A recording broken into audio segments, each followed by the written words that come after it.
Vernon Bryant staff photographer Dallas Cowboys quarterback Dak Prescott for after throwing an interception in a game against the Philadelphia Eagles during the fourth quarter of play at Stadium in Arlington, Texas on Sunday, November 19, 2017.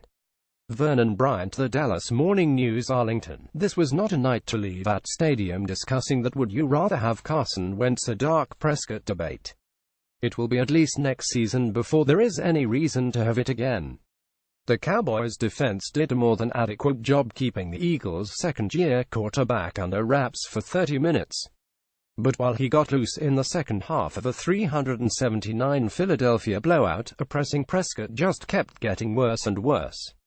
By the end of the night, Prescott had 3 interceptions, he lost a fumble for a touchdown, and he failed to direct Dallas to the end zone a single time. All of the Cowboys' points came on Mike Nugent field goals as any thought of Dallas competing in the NFC East race faded into the night.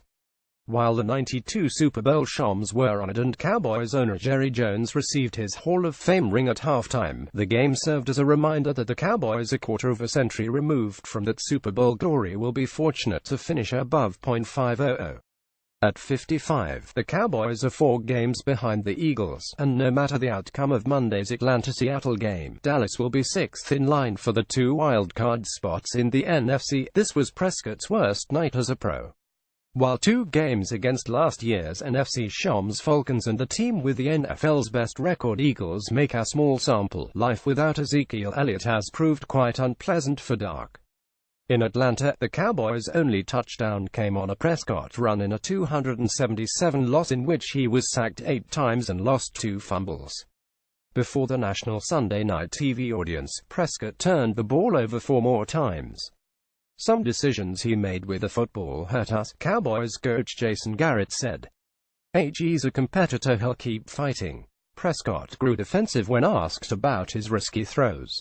I forced the 1 pick, he said, referring to his second interception when he threw a ball up for grabs that Ronald Darby intercepted near midfield. Other than that, it's a tip pass and a miscommunication. He'll watch this a couple of times and hopefully forget about it. It won't make for fun viewing. When Eagles linebacker Nigel Bradham returned Dak's fumble 37 yards to make it a 379 game with about 11 minutes to play, Prescott had 86 yards on 13 of 24 passing. His 30.4 passer rating was easily the lowest of his Cowboys career. It's not as if Prescott is surrounded by elite help at the moment.